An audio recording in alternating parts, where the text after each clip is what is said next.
However, it's difficult for the current historiography to distance itself from the depiction of Stalin as an enormous, shadowy, capricious and degenerate monster of man, in addition, so lacking in intellectual and political capacity that he becomes the object of ridicule.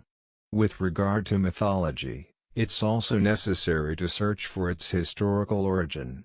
It's worthwhile to start with the author who was just cited, who in other circumstances and in a different period of time observes, in contrast to the Jacobins, the Bolsheviks don't execute their girondins, namely, the Mensheviks, who were permitted and even encouraged to leave Russia and set up their political center abroad.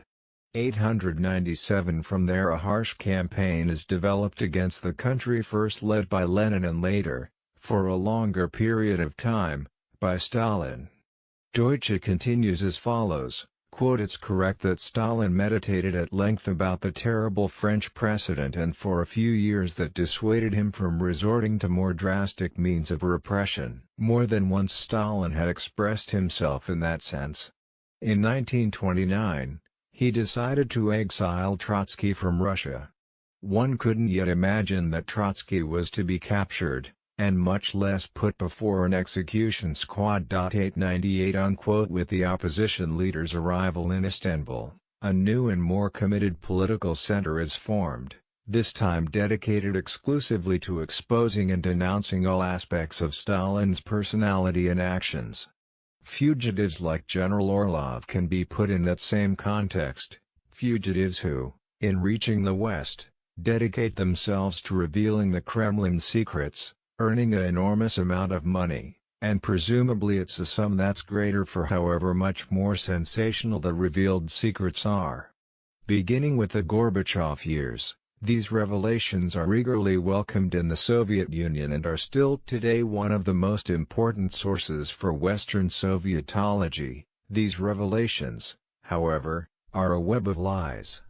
899 Obviously, we must not overlook the fact that the anti-Stalin campaign has its political center in the West. Its motivations had been previously clarified by Lloyd George, who, in the summer of 1919, observed that a united Russia, whether Bolshevik or not, constituted a threat to the British Empire. 900 In other words, a wide part of public opinion identifies Stalin as the incarnation of a double threat, that represented communist agitation in the capitalist metropole, and especially in the colonies, and that represented a great power, now all the more dangerous and expansionist for the fact it inspires and leads a political movement represented in all parts of the world.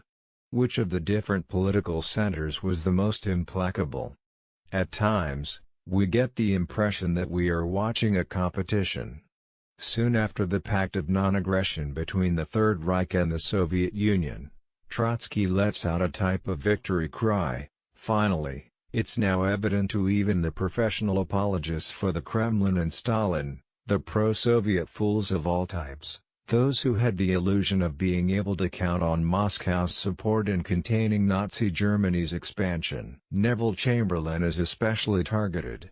Yes, the British Prime Minister, who by this time is denounced by Churchill for his policy of appeasement pursued in relation to Hitler, is sharply criticized by Trotsky for having fed illusions toward Stalin.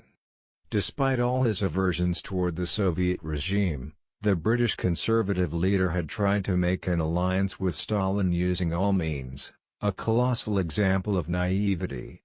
Trotsky had repeatedly stated since the rise of the Third Reich that, despite all the rhetoric about the anti-fascist popular fronts, the real objective of Stalin's foreign policy was to reach a deal with Hitler. Now all are forced to recognize that the Kremlin dictator is Hitler's butler. 901 This competition, seriously weakened by the epic resistance by the Soviet Union against the Third Reich, returns in force after the 20th Congress of the CPSU and the secret report. So Khrushchev accused Stalin of having deviated from Lenin. In fact, Orlov immediately increased the dose, publishing an article that in its very title announces a sensational secret, The man who led the Soviet Union for 30 years was a secret police agent for the Tsarist regime, obviously prepared to liquidate the unlucky souls who learn of his unspeakable past. Still today a Russian researcher, a zealous follower of Trotsky's, appears to cling to that revelation. 902 The competition can take on the most unique forms. In 1965, Deutscher reflects on the evolution by the Menshevik leader Dan, who, patriotically blinded by the image of a Russia triumphantly emerging from a catastrophic war, with the Third Reich prostrated before it, ended up recognizing the historical correctness of the October Revolution, but also, unfortunately, the correctness of Stalinism, with all its ideological perversions and violence. There's only one excuse for that tolerance toward a degenerated and corrupted Bolshevism: the fact that when Dan wrote some of these pages, the pro-Stalinist tide in the Allied countries was very strong, especially during the immediate post-war period in the United States. 903 Fortunately, the information coming from the very capital of the Soviet Union, and from within that country's very own Communist Party, refuted and ridiculed once and for all the naive and ill-informed who had in some way or another consumed Moscow's propaganda. Only through this convergence of heterogeneous interests can one explain the paradox of a historiography that, while unceasingly denouncing the farcical nature of the trials carried out by Stalin in Moscow, has easily accepted the legitimacy of the trial conducted in different manners, first by Trotsky and later by Khrushchev.